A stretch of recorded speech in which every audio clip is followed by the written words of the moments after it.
Hey, welcome to another episode of Dave's Imaginations. Today, we're going to recap our games from both March 2nd and March 9th as our gang comes to the conclusion, the finale of Dave's Imaginations presents Dark Queen Ascension, The Fallen. Stay with me.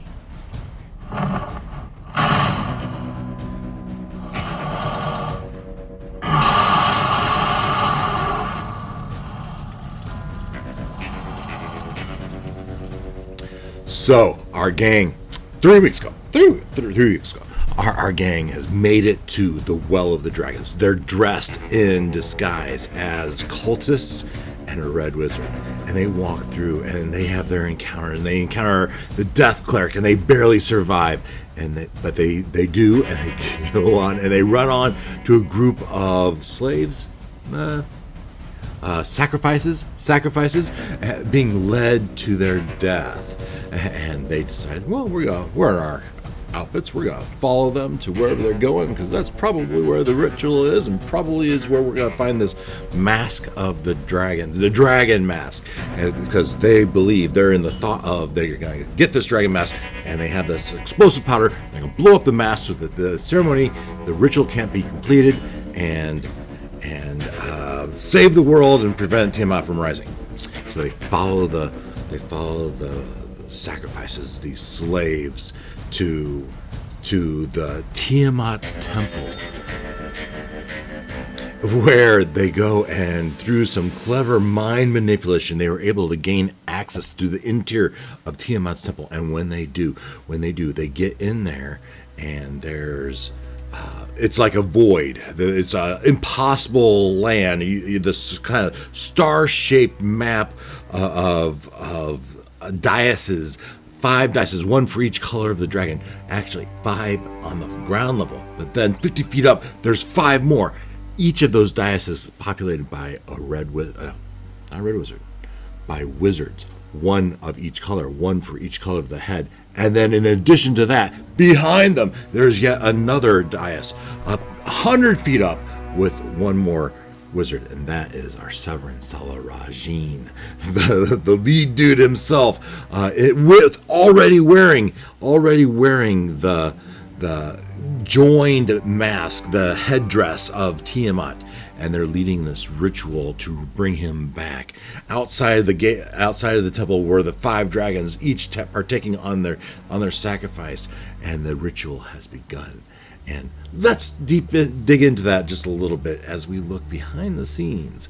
So this is the module. So this is Tiamat's return within Tyranny of Dragons, the Well of Dragons. We made it all the way down to the temple, and we have a Well of Dragons, and here's Tiamat's temple, and we have a map.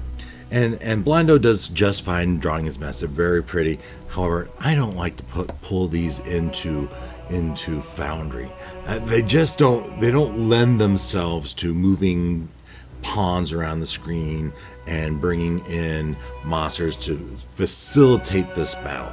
So I decided to replace this, and I decided to replace that with, as previous videos, you saw me give an introduction or review of Dungeon Alchemist, and so I recreated this map in Dungeon Alchemist.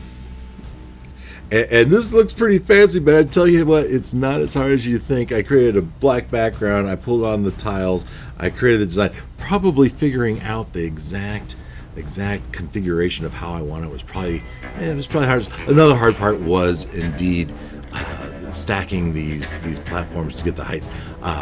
In the module, it says that the higher level of 50 foot and 100 foot, they're actually flying as they do this.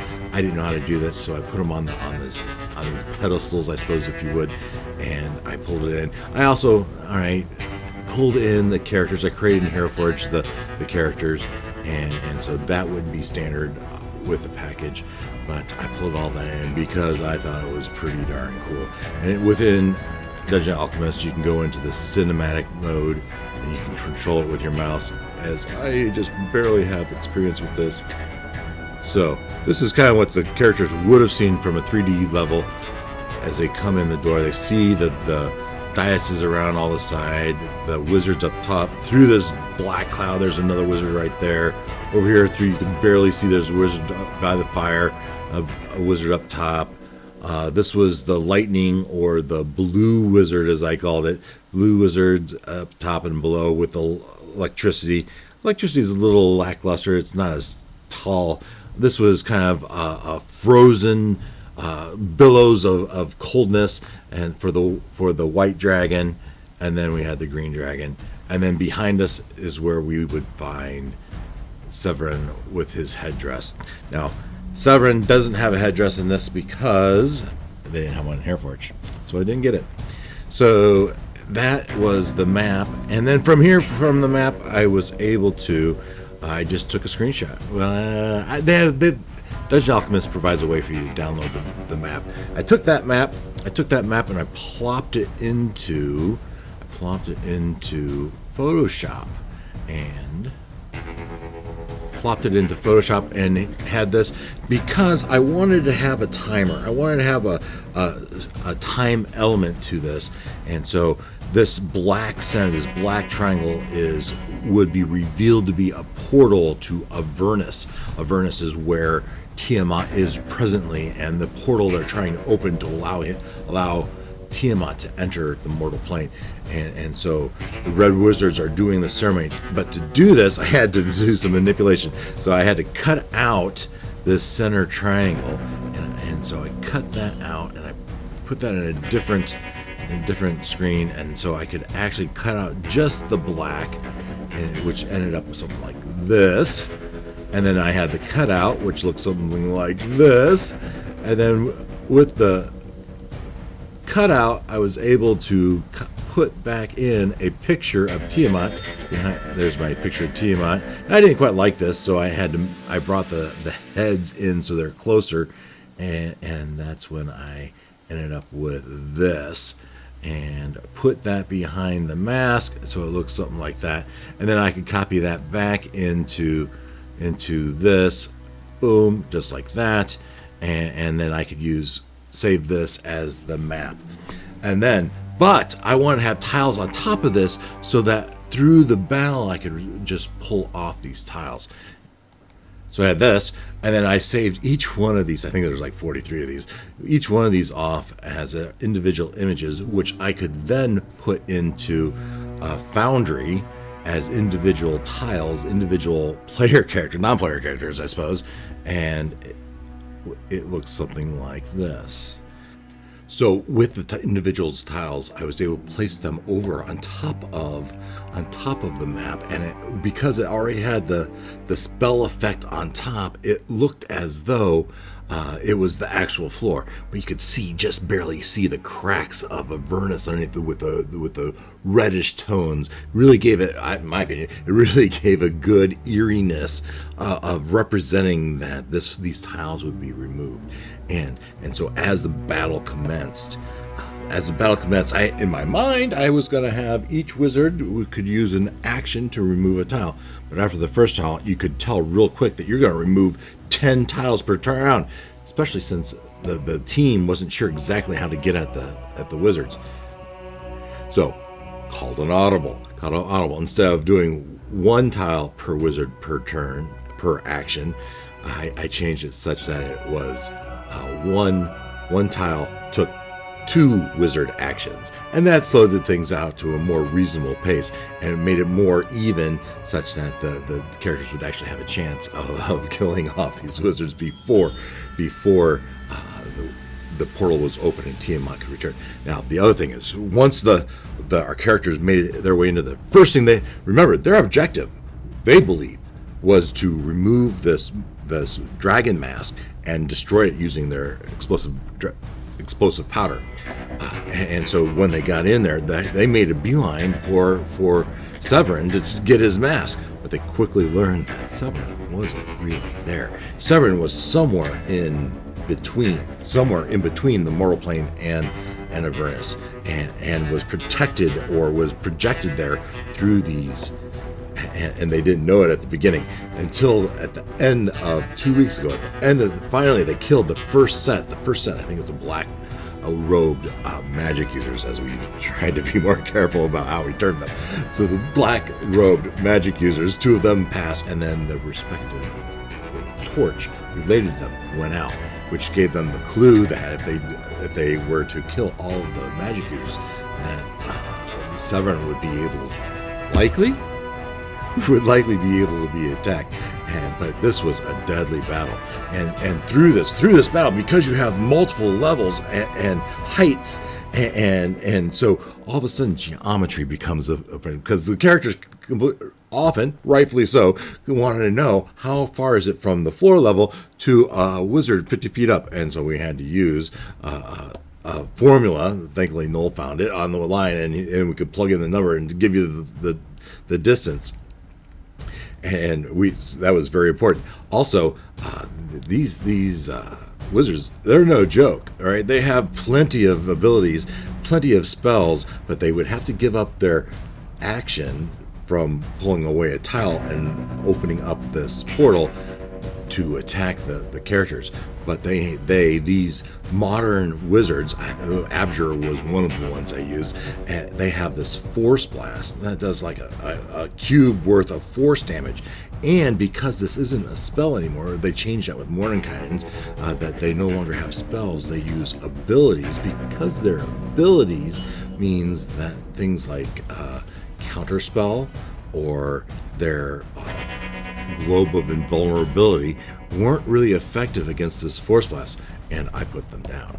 I took some of the PCs down twice. I think I had them doing death saves. So but you know what? This is a boss fight, and to me, there should be death saves in a boss fight. So maybe you disagree. You can leave that on a comment. I think the tension was there, and I think it was good. I think it gave value. Gave this encounter the importance that it deserved, the difficulty level that it deserved. It took 2 weeks to finish, as I said. I didn't do a recap last week. This is the recap for both weeks, and so with those black-robed wizards passing, that was the end of 2 weeks ago, and that's where we began this week. And this week there was only like a dozen, 13, 14 maybe, of those tiles of 13 of 43 left, and they still had like 5 wizards, but most of them had been hurt. I think there was one that had, but with the focused attention of the team on individual wizards, they quickly fell. But was it quick enough? Because no. To speed things up a little bit, to ramp up the tension, to keep the timer going, I had that Severin could, even from his netherworldliness, was able to remove 2 tiles on his turn to keep the ratchet up the tension just a little bit, and I kept it close. It stayed close all the way to the end, as we weren't quite sure if they were going to make it, as people were free falling. So remember, we had these five platforms, and outside of those platforms was nothingness. They would fall and fall and fall forever. There was no ground that was apparent, and so at least 2 different times we had people dying, falling, and catching themselves with their wild shape or feather fall, or being caught by their pseudo dragons, or their conjured dragons, and brought up. Eventually, though, they did put down the last of the 10 wizards that brought Severin to the mole plane, and Ruckus was teleported up there, took a big bite. Gloin flew in. This was a big reveal. So Gloin flew in as the ghost dragon, but Severin pulled out the amulet of Ravenkind and turned him.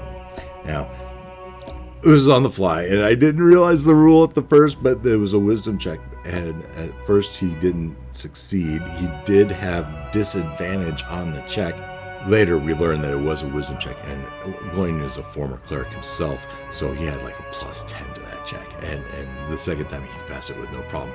Flew back in, blasted him with his breath weapon, and then but really, who took Severin down was Christiana with her bolts from afar, shooting him with those bolts, and ultimately that took him down. Now, when Severin did finally fall, there was only 1 tile left, and our adventurers would have the opportunity to descend into Avernus. And why would they do that? Well, because one of their comrades, Gloin, had died a month earlier, and his ghost was coming. That was the ghost dragon. His ghost was amongst us and battling with us to prevent Tiamat's return. And so part of the party felt like they could go into Avernus, find Gloin, Golgark, the gold dragon, and Gloin, and help him return back to the mortal plane. And so a bunch of our characters did. Ruckus did. Ruckus, who had a dark dealing with the dark god, who hadn't met his conditions and was about to go crazy, jumped in the portal before he did. Olak, who felt somewhat responsible for Gloin's death, he dove into Avernus. Christiana, the monster hunter, lured by the unique monsters that would be found in Avernus, she jumped in. Barkworm did not. He'd only been with the group for a few months. He didn't want to. He didn't have the deep tie to the group that the others did. And Strider did not. So Barkworm and Strider were left in the mortal plane in this temple and at this time it was just epilogue time. We're gonna just hand wave. They get out somehow, some way, and the rest of them are in Avernus. And how they get out of Avernus, we'll leave that for another day. How Barkworm and Strider, what they do afterwards, we'll leave that for another day. Perhaps someday we'll revisit these characters. We don't know. But the Tyranny of Dragons, Rise of Tiamat, which I redubbed Dark Queen Ascension, is done. Resolved. Tiamat's ascension has been stopped. And so with that, we close this chapter and we look forward to what's next. So I ask, what did you think? If you watched it or if you played in it, let me know. Was the end as epic as I thought it was? That was pretty epic. I thought it was a great battle, great way to end it, great way, heroic ending for some going off into Avernus, others not. That was very heroic, very cool. I liked it quite a bit. What did you think? Leave that down in the comments. What did you think of the overall module, overall campaign? I know we started this years ago. At least in my mind, I started it years ago. But we had a couple interludes. We went to the Barrier Peaks. We went to Strahd. We went to Ravenloft and did Strahd. But then we came back and we finished Tyranny of Dragons, Rise of Tiamat, or Dark Queen Ascension. And so this will be the last of that series. The last time, after the end of this movie, will be the last time I play that video. Please leave your thoughts of how this went. I'd appreciate it. And we look forward to next week when we start something a little bit different, as we're going to try Dungeon Crawl Classics. We're going to play a zero-level funnel. A zero-level funnel where you get like 4 characters, 4 NPCs. These are not level 13, 14 super-powered heroes. These are peasants. They're not heroes. They're not adventurers. They're peasants. They're farmers. And I did a whole video on that. You can watch the recap. That's only like 3 minutes. Do the intro video to Portal Under the Stars. That'll be next Thursday. That'll be in person. That'll be just very similar to the video I put in last Saturday. But with this group, we're going to do that next Thursday. So I hope you can join us. It'll be quite a bit different tone, and I'm looking forward to it. I had a great time with this campaign, great time with this group. I thought it ended wonderfully, and I look forward to the next thing, and I hope you do too. So until then, take care.